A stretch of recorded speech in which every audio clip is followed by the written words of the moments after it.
Hey guys, what's up? I thought I'd give you a quick garden tour. It's the 24th of May. And it seems like a lot's happened since last month, so I thought I'd just give you an update on it. For instance, I finally got the IBC tanks. I've got 3 of those now for our water harvesting. One of them is going to go onto the main big shed, just around the back here. And then I'll change the guttering so it all comes into that one. But at the moment, it wasn't my doing, but at the moment it just comes out to this one, which then goes onto the ground, which isn't ideal. So whenever it rains, it gets all the leaves and they just go all over the driveway. Slightly better. That's our other 1,000-litre tank there, which is dry because it hasn't rained in, I think, 3 months. It hasn't had a proper rain, except from last night. It did rain, but not enough, really. So over here, in the greenhouse, we've got blueberries starting to come up. I don't know if you can see those. These I got from Waitrose last year, but they've sort of tripled in size. So I was thinking of doing some cuttings and then making more blueberry bushes. We've got sweet peas around here. We've got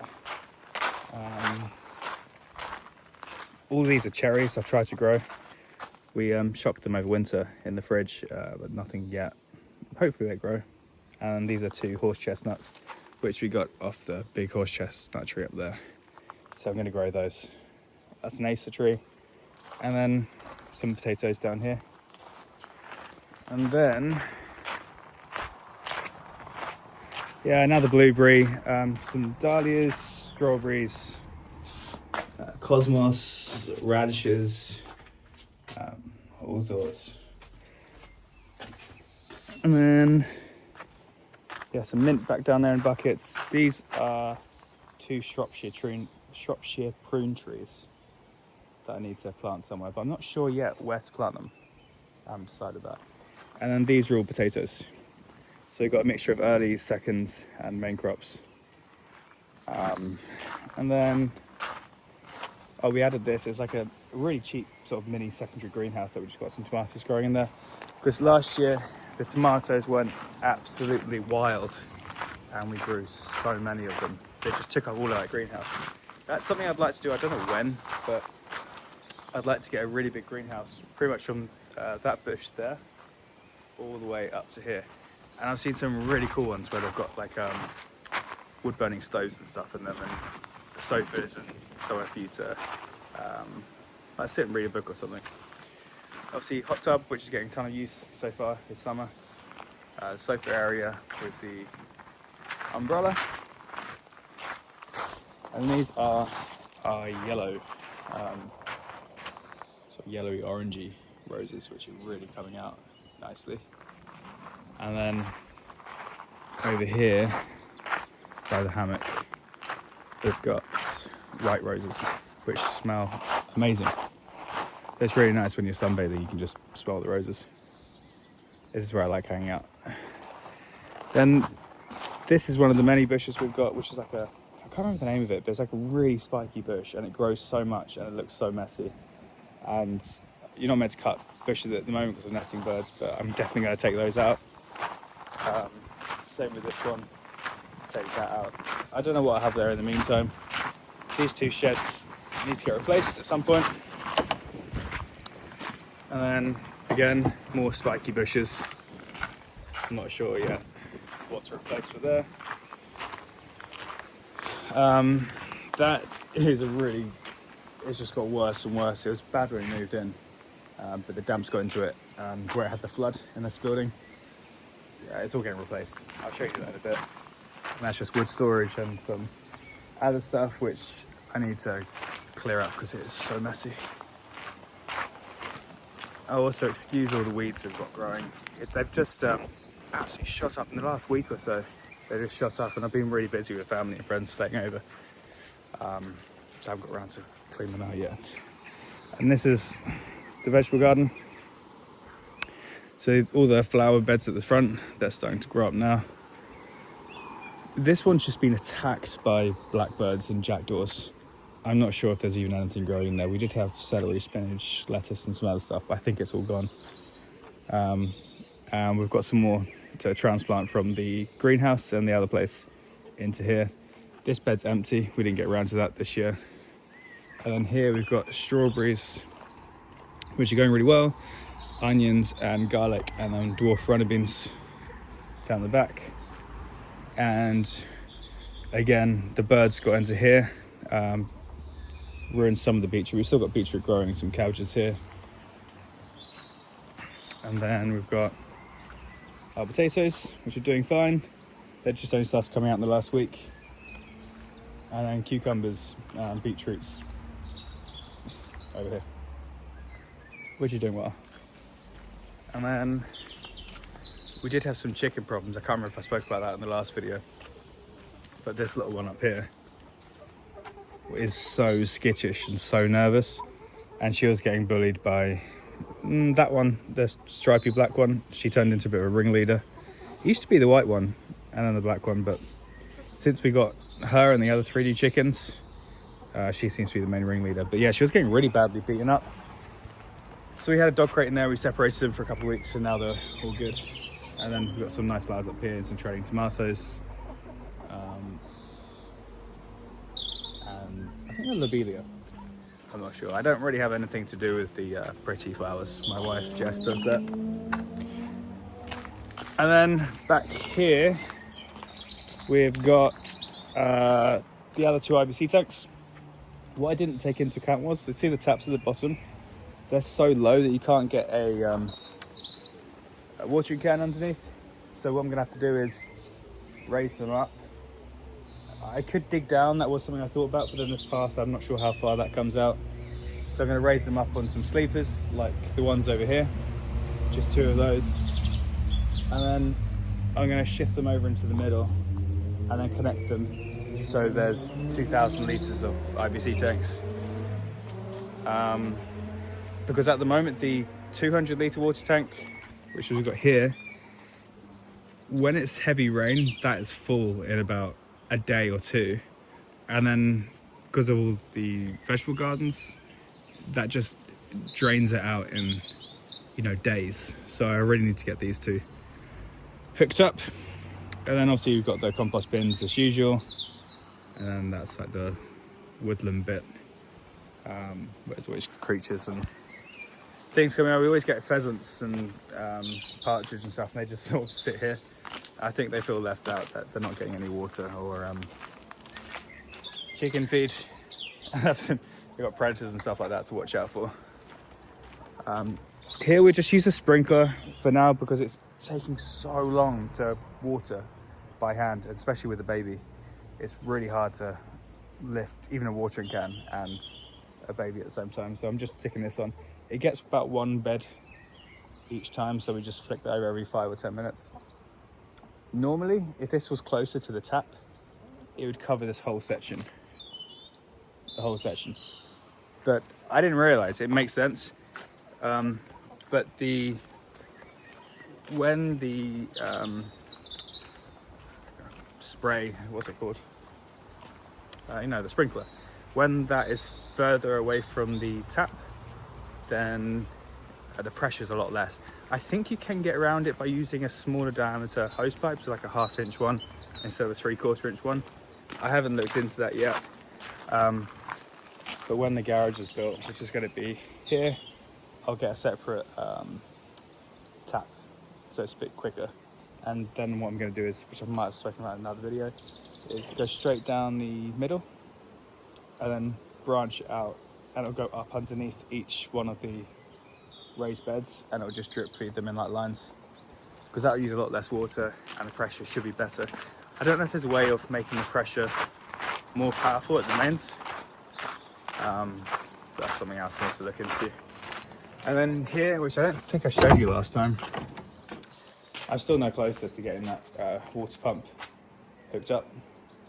But I don't know who it is I Google, like a water engineer or something like that. I'm not sure. And this is all going to get pressure washed in the next week or so. So this is the old former bakery. And in January, it had a really bad water leak. Not for long, but the basically what happened was we had, I think, 2 or 3 days of -5 or -6, and the plastic water pipe up here in the loft somewhere.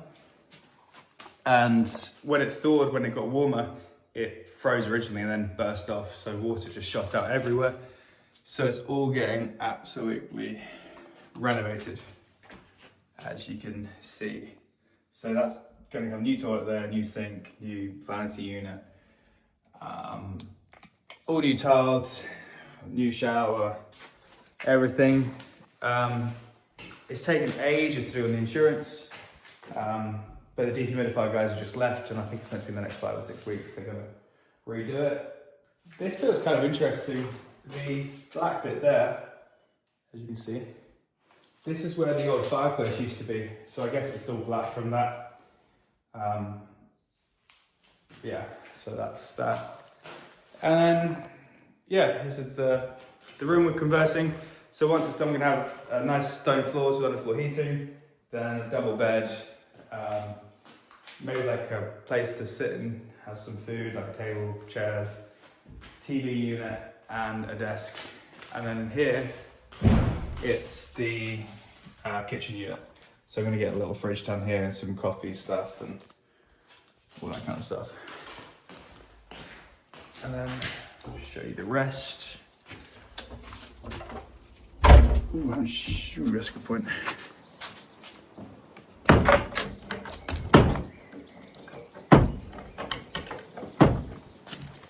So we come out this way.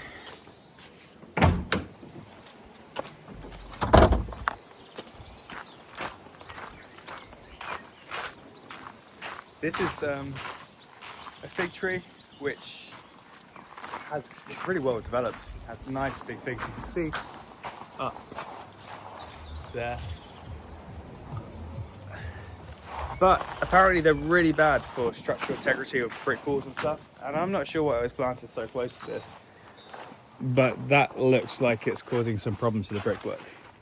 I think it was always quite bad, but I don't think it was as bad. And you can see some vertical cracks in the brick.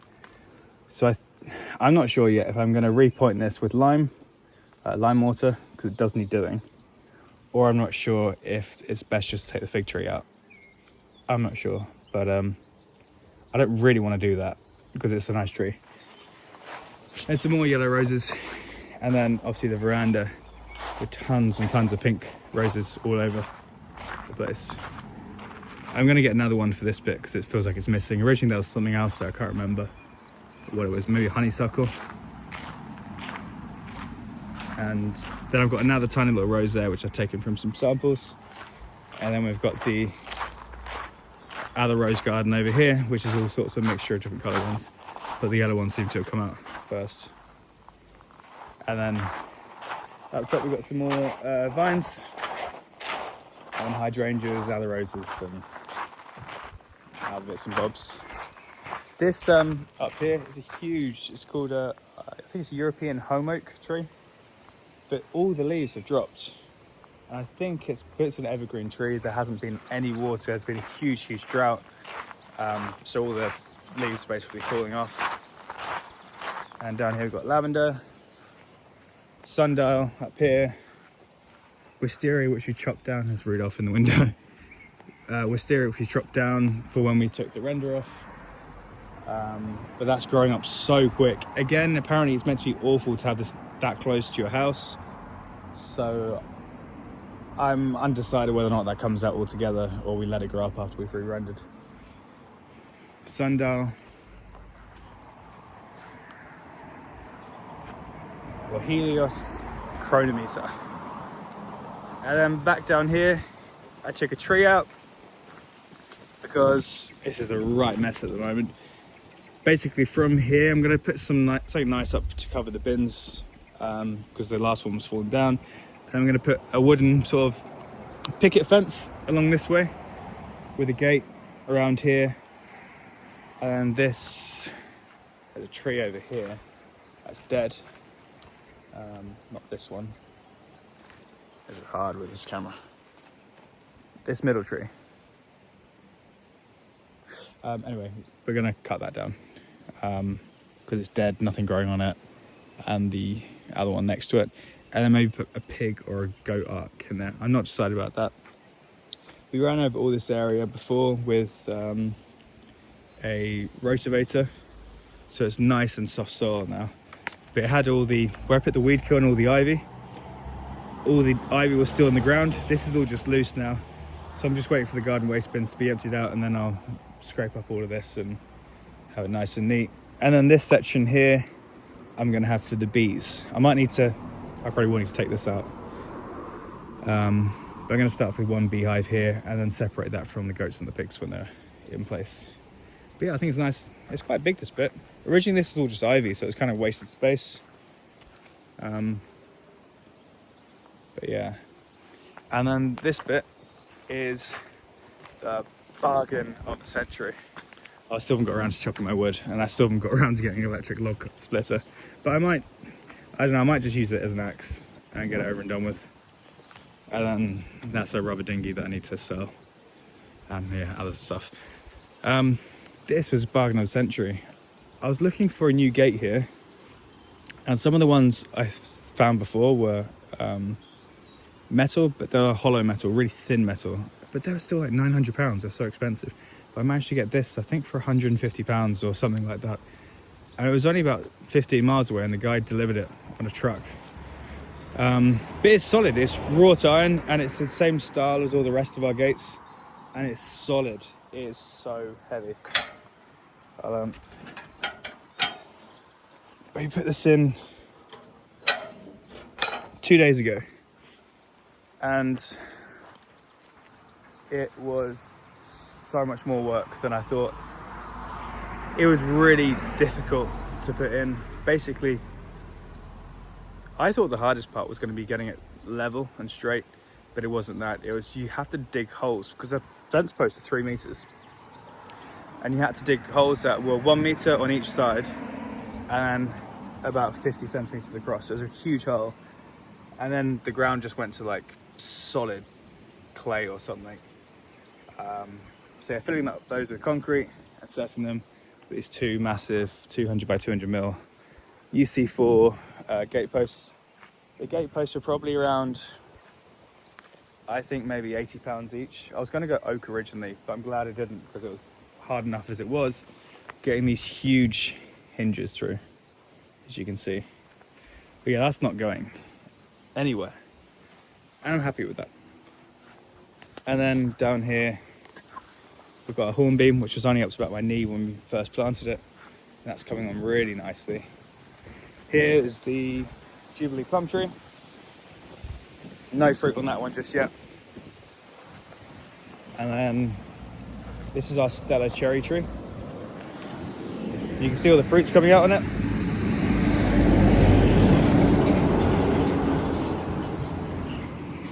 Yeah, so a lot of cherries on it, which I'm surprised by so far. And the Asian pear trees, it's windy day today. Asian pear trees getting all its pears on it. And then the Katie's apple tree over here. It's got a few apples on it, one here and a couple around here. They haven't turned red yet, but we had quite a few on them last year. Yeah, it's probably about 10 apples or so on that. Christmas tree again, getting really big. That was probably only up to my knee. And yeah, all the apples are coming out. And then pear trees, they're all coming out. All the blossom is on this huge horse chestnut. The figs are growing there. The apple tree is an absolute mess at the moment. And then this is the honesty box that we built. That was just some leftover Onduline roofing sheet from the top, and then I put on spiked fence posts down here and just smashed into the ground. Again, more pears all starting to come out, and the green gauges, which is always the first fruit to come out, has started to come. So I'll just show you this honesty box. Yes, here it is. Probably a bit of overkill.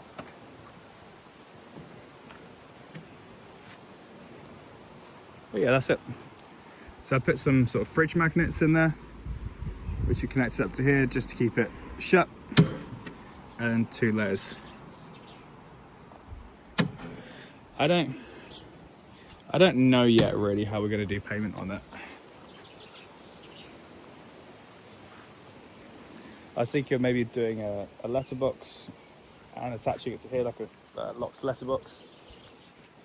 But then a lot of people don't carry cash in them anymore these days. And I was thinking of doing like a QR card reader scanner with like SumUp or Shopify, something like that. But I don't think the signal will be strong enough here, and the internet definitely wouldn't reach. Or just a note with bank transfer maybe in it, but I don't know. I'm not sure. We've got some more plants growing here. Sunflowers at the back. I can't remember what's at the front. And I think cosmos in between. Our strawberries are coming out now, as you can see down here, but not red. And then interestingly, these are asparagus. So when we moved in, this was a tiny asparagus bush. Well, probably about half the size of this, but full of asparagus. And I thought we lost it all because we ripped it all out because we were told there was a weed. But they're coming back, so it sounds promising. And we've got some cosmos down here. Gooseberries are coming out, but they haven't changed yet. Not ready. And then raspberries, which we've shot down all of this way. But again, no fruit in those yet. And that's a plum tree, but never had any plums in it. Basically, with this plum tree, I think that it's Rudolph comes to join. Hey boy. Hello. Basically, I think that the plum tree has to have another one of the same group or a different group that pollinates with it. I need to look into that. But I don't know, because I didn't plant it. I don't know what variety it is, so I don't know what plum tree to buy. So yeah, I don't know. I was thinking, I don't know yet, I haven't tried it. I haven't really thought about it. But I was toying with the idea of putting a fence from here all the way up sort of to the end, or something like that, and then carrying on this line of trees, but with some different fruit trees, and then maybe putting in a couple more planters. I could raise this, move this one to here, and then one new one here, and probably put a couple more in, but I'm not sure. I'm not sure if that's too much. And then I'll show you the other little flower bed. These are hot lips and some other, I think that's catnip there, and there's just a mix and match of all sorts of different things. Again, with this laurel bush and stuff, it's good for privacy from the road and the house, but I want something nicer. It just looks a bit messy, I think. And then we've got some hops here. Nice little swing, and obviously it takes you back to that main gate, which, as the ground's higher on this level, I think I'm going to need to dig down so it lowers the level, and then either put it as grass or maybe just some more bark. I guess the good news, if I do grass, then I'm not going to have to weed it all the time, or as much, which is just a constant job. Rudolph's helping doing some weeding there by picking out some grass. Anyway, that was a lot longer than I thought it was going to be, but I hope you enjoyed, and I'll make sure I get some more videos that are shorter next time. Maybe show you some more of the in-house, of the inside of the house too.